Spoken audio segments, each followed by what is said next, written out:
కూటమి నాయకులు జెడ్పీటీసీ అభ్యర్థిని ప్రజా ఓటు బలంతో గెలవండి, అంతేకాని బడుగు బలహీన వర్గాలపైన దాడులు చేసి భయభ్రాంతులకు గురి చేసి ఓటింగ్ జరగకుండా చూస్తున్నారని కూటమి నాయకులు ఇలాంటి నీచ సంస్కృతిని పక్కన పెట్టి ప్రజాబలంతో గెలవండని వైఎస్ఆర్సీపీ రాష్ట్ర బీసీసీఎల్ అధికార ప్రతినిధి సిబ్బ్యాల విజయభాస్కర్ విన్నవించారు. నిన్న పులివెందులో జరిగిన దాడి చాలా నీచమైన చర్య. ఇది చంద్రబాబు నాయుడు బీసీలు చట్టం తెస్తానని చెప్పి బీసీల పైన దాడులు చేసే మీద చట్టం తెచ్చాడు తప్ప బీసీల కోసం చట్టం తెచ్చించలేదు. అయ్యా చంద్రబాబు నాయుడు గారు, నీకు బీసీలు నిన్ను నమ్మి ఓటేసిన పాపానికి ఈరోజు బీసీల మీదనే దాడులు జరుగుతున్నాయి. మీరు ఏ పొద్దు నుంచి 14 నెలల గవర్నమెంట్ 14 నెలల నుంచి కూడా కేవలం బీసీల మీదనే దాడులు జరుగుతున్నాయి, ఎస్సీ ఎస్టీల మీద దాడులు జరుగుతున్నాయి. చంద్రబాబు నాయుడు గారు మీరు ఏ రోజైనా మాట మీద నిలబడ్డారా?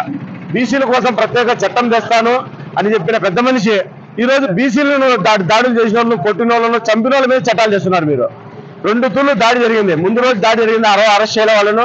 నిన్న అదే పనిగా ఎమ్మెల్సీ పరామర్శ ఏదో ఇంటికి మాట్లాడాలి పోతే ఆయన ఇంటికి తరిమితడి పెట్రోల్ అయితే ఇనప రాడ్లు కట్టెలు రాళ్లతో తరిమితడి గొడ్డలతో దాడి చేయడం అంత అవసరమే వచ్చింది. కేవలం ఒక జెడ్పీటీసీ 2 జెడ్పీటీసీలు జరుగుతున్న కడప జిల్లాలో జెడ్పీటీసీ ఎలక్షన్ల కోసమే ఇంత చేయాల్సిన అవసరమే వచ్చింది. మీరు ప్రజలకు నిజంగా మేలు చేసి ఉంటే దేనికి భయపడుతున్నారు? మీరు ప్రజల్లోకి వెళ్ళండి. అయ్యా మీకు చేసినా మేలు చేసినా మీరు ఓటు వేయని అడగండి.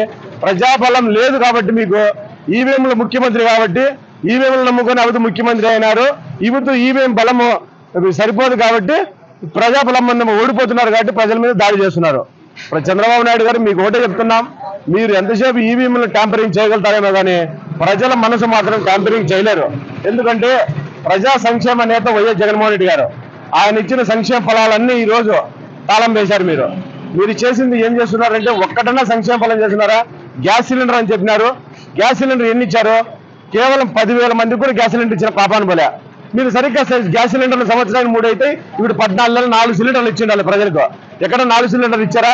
ఒక సిలిండర్ ఇచ్చినారు, అది కలిసి 10 పైసలు వంతు ఇచ్చినారు.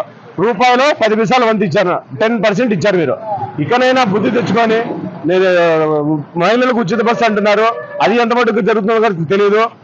ఇప్పటికీ చేనేతలకైతేనేమి, రైతులకైతేనేమి, మత్స్యకారులకైతేనేమి, నాయ బ్రాహ్మణులకైతేనేమి, రజకులకైతేనేమి అమ్మఒడి చెప్పారు, అమ్మఒడి అందరికి ఇస్తానని చెప్పినారు.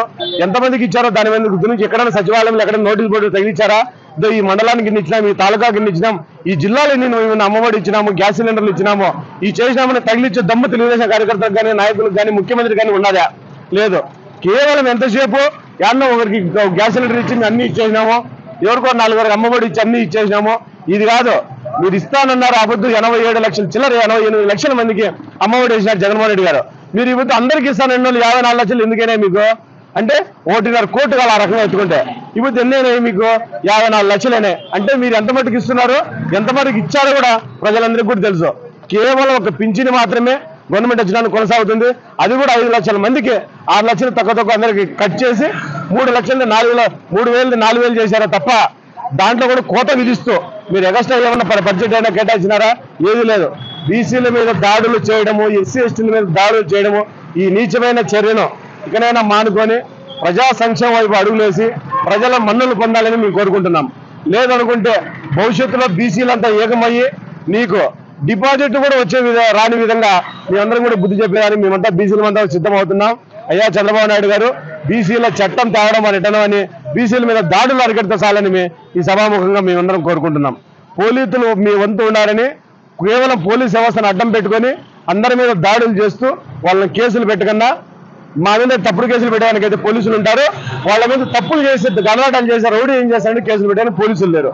అయ్యా పోలీస్ వ్యవస్థ మీరన్నా ఆ బుద్ధి మీరు ఏమని ప్రమాణకం చేసి కాకి బట్టలు వేసుకున్నారు, ఈరోజు ఏ విధంగా వ్యవహరిస్తున్నారు మీ విజ్ఞతగా వదిలేస్తున్నాం.